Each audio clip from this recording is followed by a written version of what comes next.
that big, little round handles, they sort of little round butt noses on the blades. I had a pair of those, and I pulled it out and I grabbed the wire and I cut the wire and it went boom! It exploded. And I woke up, I was like, Jesus Christ, what has happened?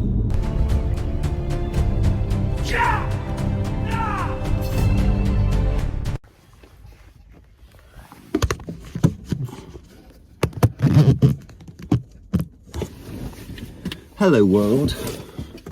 Today I've got a vent. So let's talk about lateness, or tardiness, or being on time, or punctuality, or however the hell you want to dress this up or present it. Now, I have always, since a young age, been conditioned into respecting timekeeping. Right, it started way before my work commitments, my job commitments, or anything like that. It started, I would say, from a kid. I remember quite clearly, quite explicitly having an alarm clock from, I don't know, year dot really. I can remember having something that I would set every morning, and I can remember autonomously waking myself up as a child and getting myself ready for school, and like changing my nappy and putting my bib on and making myself my own little squeezy baby food breakfast. Maybe not quite that far, but I can certainly remember getting myself up for school. And I know why, because all the alarm clocks are always the same like so it starts off like you snooze it, or if you don't, so you don't snooze it, after 10 seconds or it goes, and then it goes, and then the last was like, it just goes off like a fucking fire alarm, just non-stop, and woo, you wake up. And they always got the same little thing, the little tiny little button on the back of the clock that you just switch off. It's like micro, especially when you're just waking up. Ooh, don't know where I am. Can't even like orientate for where the alarm clock is, let alone find that little nipple on the back of the alarm clock. Like, I don't know why they designed it like that. Maybe it was for that exact reason, to wake you up, so you just go I also remember another alarm clock I had, which was slightly more futuristic, I would say, at the time, and it was actually a radio alarm, and it was like a square like this and had a circular speaker on the top, but it was mains connected, and when the alarm would go off in the morning, it would play the radio.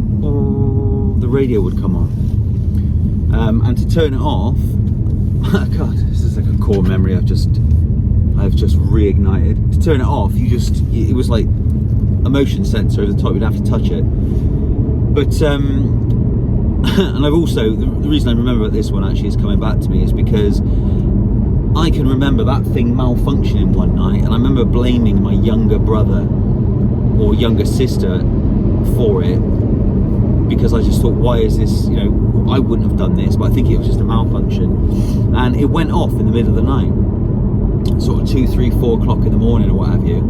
And I know, do you know, as I'm telling this story, I'm misremembering this, and I'm now remembering it clearly.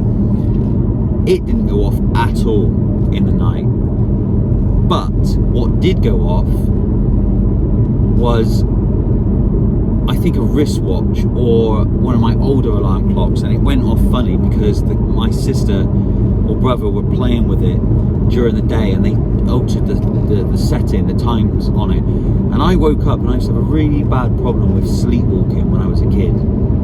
I used to like just get up and wander around and do, you know, find myself downstairs. And I remember once my mum said that she heard the door go, and I was trying to get out the front door to walk around. I mean, God knows where I was going, but anyway, nonetheless, I had an issue with that. I don't do it so much now, but it has been known. I do it, you know, I have done it in years past.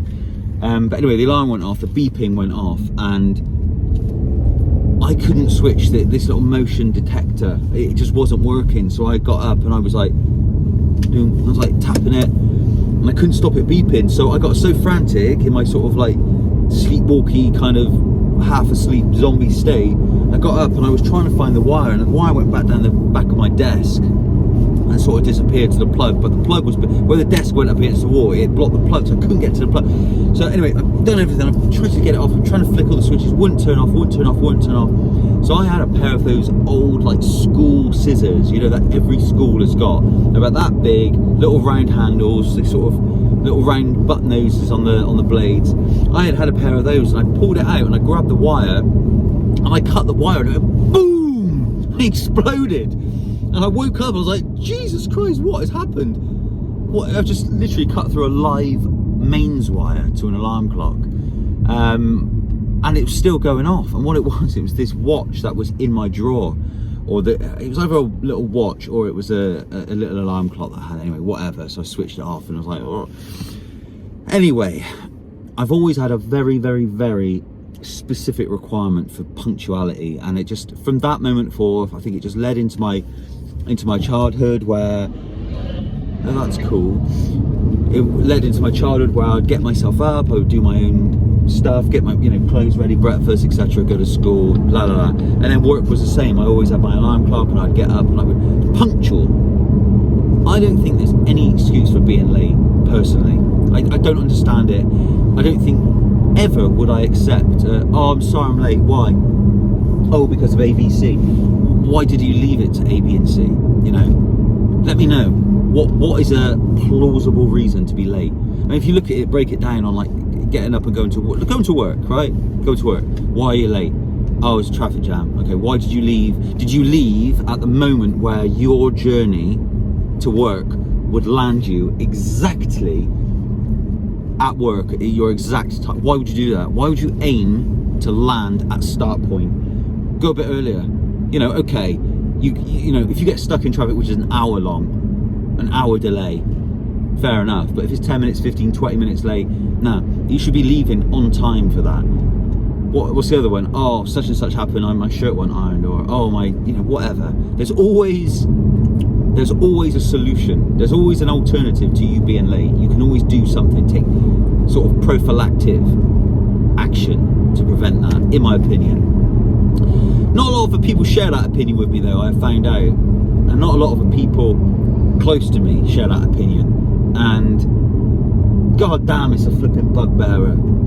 The amount of times I am kept waiting for, you name it, anything. It is infuriating. It could be going to school, going to work, going out for a meal, going out to meet someone at a predetermined and pre-established time that everyone's agreed upon. You know, that's piss take. Catching a flight, you know, even something as serious as catching an aeroplane to a different country with all the financial and all the catastrophic ramifications of, if you miss that flight, what actually happens on there, being stressed out and like, oh, I haven't got my bag ready. It's infuriating. My god, it absolutely drives me up the goddamn wall. It really does. And the thing is, I react badly to these things because, well, look how freaking stressed I'm getting out about it now. It's not even happened in the last recent past. But what makes me laugh is that the reaction that I give, or the reaction that comes from me, is then deemed to be the problematic event in the specific scenario. So, you know, I'm the bad guy. I'm the villain now because of, you know, reasons. Fun, isn't it? That's good. That's good fun. You know. So what's the alternative? I don't know. You just sit back, whatever. What will be, will be. Yeah. What a lovely goddamn lifestyle that would be. Just operate off your own time, or wake up when the sun, you know, sun comes up, and when the birds chirp, and I'll go to sleep. You know, my whole circadian rhythm is just like one with nature. Brilliant. Yeah. You won't get anything done though. You know, things wouldn't happen when they need to happen in that occasion. You know, it's just what a time to be alive. You know, you just want to cause yourself stress. You want to put yourself on the back foot from the get-go. Then that is what you do. You basically do not consider time, you do not consider punctuality, and you just live your life in a sense that, okay, I'll just go when the wind blows, you know. Anyway, I've always been the same. You know, there's no change in me now. That's the thing, is I can't adapt to that. Maybe when I retire, maybe when I don't have people, places, things, businesses, and events depending on my being somewhere at a given stated time, maybe I will just float about with no consideration for anything else or anyone else, and just, where's he today? Where's that guy gone? Don't know. And I'm just like, who knows where I am? I could be anywhere. I'm everywhere and nowhere all at once, and so be it, you know. Happy times. Happy times. On that note, I am 5 minutes early from being where I need to be so I can commence the second stage of my job today. So look at me. To be fair, I think 5 minutes early is late. That's not fair. I think being on time, you should consider yourself late. Always be early. Always be early. Adios.